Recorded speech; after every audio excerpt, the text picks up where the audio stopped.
Hello, everyone. Welcome to Durrett's Take. It's that time of the week where I go over my NFL predictions for this week. So let's get started with tonight's Thursday night football game between the Steelers, who are 5.5 point favorites, and the Bengals. Going into this game, it makes all the sense in the world to pick Pittsburgh to win this game. However, I can see the Bengals getting the upset here. In the second half against Green Bay, Joe Flacco played very well, got momentum, so I can see maybe momentum carrying over in this game. I still think Pittsburgh's a little bit overrated as well, although the defense I will admit is playing better than it did to start the year. More importantly, though, Thursday night football this year, especially the last couple weeks, have just been super unpredictable to where you expect the unexpected. I do think the Steelers find a way to survive, but I do think the Bengals cover and make it a close game. I have Pittsburgh winning 19-17. Now for a game in London this week, you got the Rams, who are 3.5 point favorites versus the Jaguars.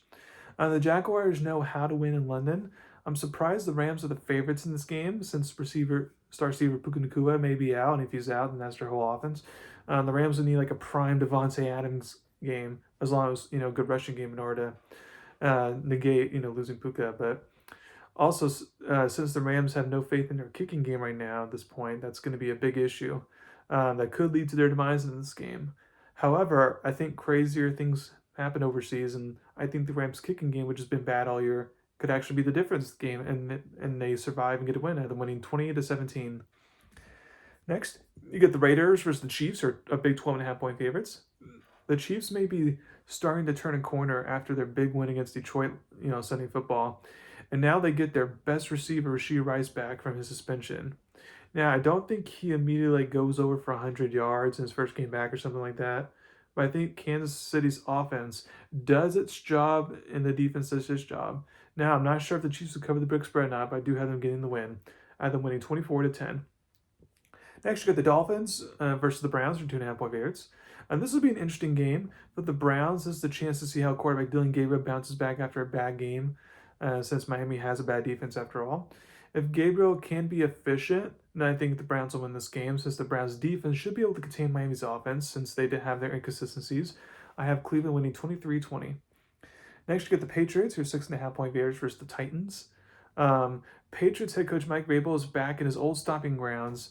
This game has the makings to be a blowout, since the Titans have just fired their head coach Brian Callahan, and they've looked pathetic all year. And the Patriots are now on a roll. Plus, Vrabel, was let go by Tennessee, back when he was there, so he's going to want to put the hammer down on them. So I think New England gets a big win, either winning 34-13. Next, you get the Panthers, or 1.5 point favorites versus the Jets. You may wonder why the line's so small in this game. Well, Carolina is 0-3 on the road this year, and some of those losses weren't particularly close. So it wouldn't not shock me if the Jets can make this a close game despite their issues. However, until the Jets prove that they can actually win a game, it's gonna be hard to pick them. So I'll take Carolina to get the win here, 24-20. Next, you got the Saints versus the Bears, who are 4.5 point favorites. Credit to the Saints that despite not being a great team, they play their heart and give it all, and sometimes it leads to good results or at least close games. Maybe with Chicago coming off a short week, maybe they can make it a close game again. However, with the way the Bears look right now, I think head coach Brian Johnson will have a good scheme cooked up to get a win and continue their winning streak. I have them winning 28-20. Next, you get the Eagles, who are 1.5 point favorites versus the Vikings. I have no idea what to expect in this game, since the Eagles, take halves off, for some reason. For the Vikings, there are a lot of question marks as well. For example, both quarterbacks questionable to play. How does offensive line look? Things of that nature. Minnesota is coming off a bye week, which will help them, and they may be the ones to at least get going fast in this game. I expect a lower scoring game. I think the deep difference in this game will be at quarterback. I trust Jalen Hurts to make a clutch play over a Carson Wentz or JJ McCarthy. So assuming it is a close game, and it's not a blowout either way, then I'll take the Eagles, even though they're still not looking great. And that way they can remain first in the division for now. I have them winning 20-16. Next, you get the Colts versus the Chargers, who 1.5 point favorites. It's hard to know what to expect in this game. Like, if the Chargers are not forcing turnovers, then their defense has kind of regressed since the start of the year. And against a Colts offense, that doesn't bode well with the way the Colts offense is playing. I know the Chargers finally played well on offense last week, but I think it's more of a byproduct of Miami's bad defense. So I don't think they'll be able to put up 29 points or whatever like they did last week. So I think the Colts actually go in and get the upset. I have them winning 24-19. Next, you get the Giants versus the Broncos. They're 6.5-point favorites. Despite the Broncos being 4-2, I'm not liking what I'm seeing from their offense so far. It's just too inconsistent. When the Giants are on their A game, they're hard to beat, actually. I feel the Giants' pass rush will get to quarterback Bo Nix and make him feel uncomfortable, despite Denver having a good offensive line. Since this game's being played in Denver, though, and the Broncos' defense is really, really good, I'll take Denver to get the win here. But I think the Giants can cover. I have the Broncos winning 20-17. Next, you got the Packers, who are 6.5-point favorites versus the Cardinals. I like Green Bay to win this game. However, I would not be shocked if Arizona gets the upset.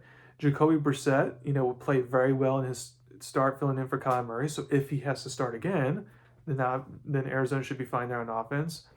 And then with Green Bay's defense, even though they have some good players and all that, it's like they haven't really forced a turnover since week 2 of the season. And if you're not forcing turnovers, then it's going to be hard to dominate as a defense, unless you're getting just all the sacks in the world.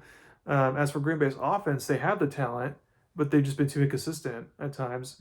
I think both teams are going to score a lot in this game. I think Green Bay finds a win to survive. I have them winning 27-23. Next, you got the Commanders, who are 1.5-point favorites versus the Cowboys. It's crazy how the Commanders look different, from game to game. I don't know what I'm getting from them. However, the good news for the Commanders' offense is that they get to play a historically bad defense. So I expect Washington to score a lot of points in this game. I do think Dallas can keep up offensively since Washington's defense hasn't looked great so far this year. I think this game comes down to who has the ball last. And I think that will be Dallas, as the Cowboys get a huge win to keep themselves relevant for now. I have them winning 37-35. Then Sunday Night Football, you get the Falcons versus the 49ers, or 2.5-point favorites. The 49ers can't catch a break with the injury bug. It's now Fred Warner, the best linebacker in the NFL, is now for the year, and joins Nick Bosa being out for the season. Defensive coordinator Robert Saleh will have his best to do his best work to make sure the defense can function. I like what I saw from Atlanta on Monday Night Football. Now, I don't think they're going to play as great offensively as they did against Buffalo, but I think the Falcons, once again, just rely on that run game and they get a big road win. I have them winning 23-20. Then we got the 2 Monday Night Football games. We got the Texans versus the Seahawks. They're 3.5-point favorites. This game's actually hard to read. Houston's coming off a bye week, plus Seattle has actually played better on the road this season than they have at home. Go figure. I think it'll be a low-scoring game at the least. I think I feel confident about that. Even though I won't be shocked if Houston gets a win here, I'll take Seattle to barely cover and get the win to remain atop of the division. Have them winning 20-16.